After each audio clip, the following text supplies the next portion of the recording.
You're tuned in for another deep dive, and today, well, we're looking at something pretty important for anyone involved in general aviation. Yeah, definitely. We've got a recent heads up from the FAA. It's a special airworthiness information bulletin. They call it an SAIB. Came out March 28th this year, 2025. That's right. SAIB number 2025-04.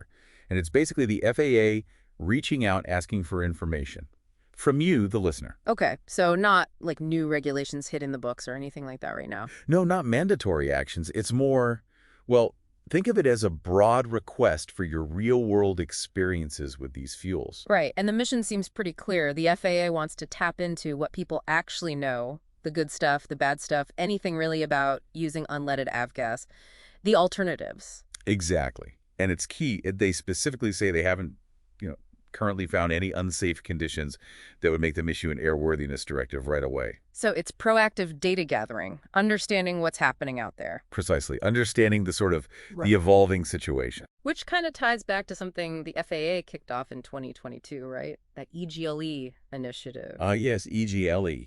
Good point. For anyone maybe not familiar, what was the main idea behind EGLE? Sure. EGLE stands for Eliminate Aviation Gasoline Lead Emissions. It's this big joint effort, government and industry working together. Okay. And the main goal is to transition piston-engine aircraft, across the whole U.S. over to lead-free fuels. But critically. Critically, yeah, doing it without messing up the safety levels or the efficiency we already have in general aviation.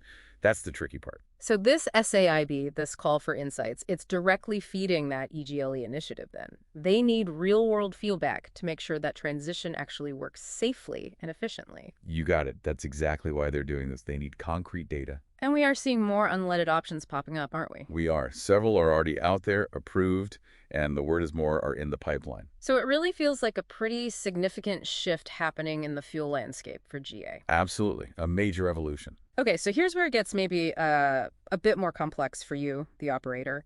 Why this level of detail?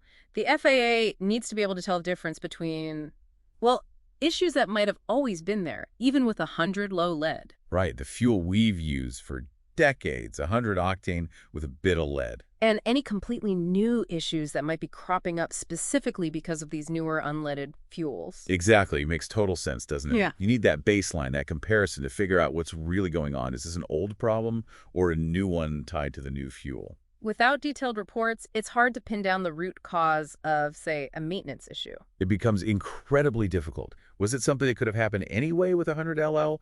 Or is it, directly linked to unleaded fuel X? This data is just essential for their safety oversight job. Okay, all right, so let's drill down then. What specific kinds of information is the FAA hoping you, our listener, might be able to share? They gave a pretty detailed list in the SAIB. They really did. Yeah. And it's comprehensive, which is good. They want the full picture. First off, the basics. Your aircraft's make, model, and year. Okay, standard stuff. Helps categorize things by airframe, I guess. Yeah, exactly. Different designs, different fuel systems, different materials maybe.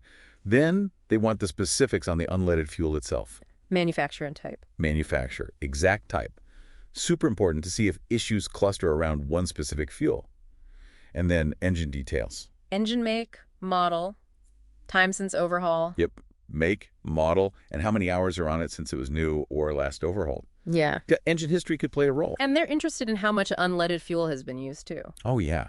Definitely. They're asking for the approximate volume used before any problem showed up. Okay. And also, how long it was between when you started using unleaded and when the issue actually occurred helps build that timeline. Right, along with total engine hours and the estimate of hours flown just on unleaded.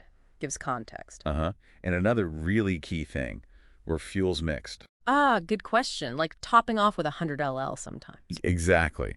Were you running purely unleaded or maybe alternating or mixing them in the tank? That could definitely affect things compatibility-wise. Okay. Now, let's get to the actual problems people might see, the sort of nitty-gritty issues. What are they looking for? Or first, just a clear description of the issue itself and the date it happened.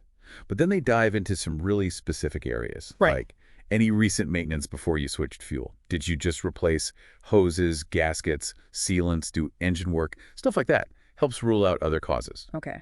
And they also want to know if you have fuel issues before the switch, right? Even with 100 LL. Yes, absolutely. Provides crucial background. Did this problem exist before? Maybe. Makes sense. Then they get into the types of problems. fuel leaks are big, or any signs that sealants or gaskets are breaking down. Uh-huh. They even ask, if you know it, the specific type of sealant or gasket material used. Wow, that's detailed. Suggests they're really looking hard at material compatibility. It really does. Unleaded fuels can have different solvent properties, so maybe certain materials don't hold up as well. That seems to be a working theory, or at least an area they're investigating. What else? Internal fuel tank inspections. If you've looked inside your tanks, they'd love photos of any damage you found. Internal, external. Okay. And if you happen to submit any fuel or material samples, maybe through your local FSDO, they want to know about that too. Right. What about engine-specific stuff? Performance issues? Yeah, any drop in engine performance is definitely on their list. Also, details on any specific parts that were affected or, actually failed. And photos help there too, I imagine. Oh, absolutely. Detailed photos of the parts, the engine condition. They've mentioned looking for things like excessive deposit buildup, weird wear patterns, just general degradation, things that might signal longer-term effects. And it's not just the engine core, but the whole fuel system feeding it. Correct. The entire system. Any unusual wear in components, finding particulate matter or other gunk in the system, they could point to fuel cleanliness issues, or again, interaction with system materials. So it really is a thorough sweep. They're casting a wide net for potential issues, big or small. It seems like it. And importantly, it's not just about problems. Ah, good point. What else? The SAIB makes it clear. They also really want to hear from operators who've switched to unleaded and had no issues at all. Smooth sailing. Right. That positive data is just as valuable, tells them what is working. Exactly. You need both sides of the story to get the real picture. Okay, so for our listeners who think, hey, I've got something to share here, what's the process? How do they report this? They've kept it pretty simple. Just send an email. The address is operationalsafety@faa.gov. Operationalsafety@FAA.gov. Got it. And they specifically ask you put unleaded fuel in the subject line. Helps them sort through everything, I suppose. Makes sense. And they ask for contact info, but there was a condition on that. Yeah, they ask for your contact details and how you'd prefer they reach out, just in case they have follow-up questions about your report. You need to clarify something. But They explicitly state that info, your contact details, won't be stored with the data itself. So it addresses privacy concerns. It won't be permanently linked to your specific report in their database. okay, that's good to know. There's also that bit about the Paperwork Reduction Act in the Bulletin. Anything key there?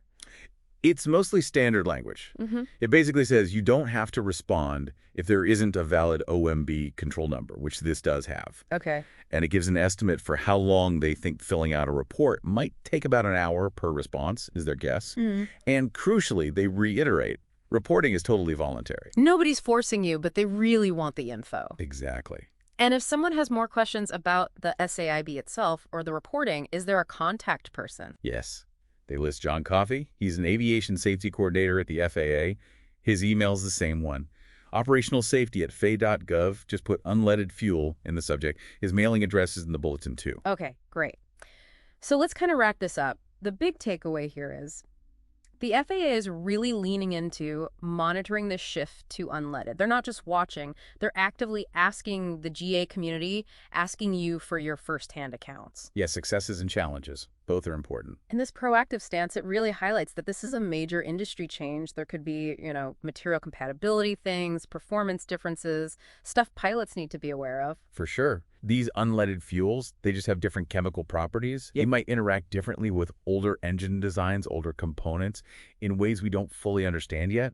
That's why this data is so vital. So to help them get that understanding, they're asking for those specific details we went through. Right. Your aircraft, your engine, the exact fuel type, how much you used, when issues occurred relative to the switch. And the nature of those issues. Leaks, sealant problems, tank condition, engine performance, fuel system components.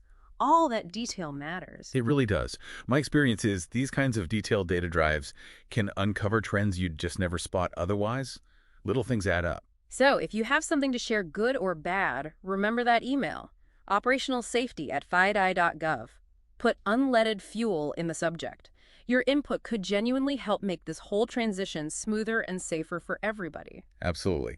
If you say, noticed a fuel leak right after switching, that's exactly the kind of data point that could inform future guidance, maybe even regulations, and ultimately helps keep everyone flying safely. It really brings up a bigger question then, doesn't it, for you, the listener? Yeah, thinking about this move away from a fuel standard we've had for so long. What are the wider implications, the broader future impact of this unlight transition on general aviation overall? How do those seemingly small details, the ones you might report, fit into that larger story of keeping aviation safe while also innovating? It's definitely something to think about, isn't it? How these individual experiences collectively shape the path forward as the industry makes this pretty significant technological jump.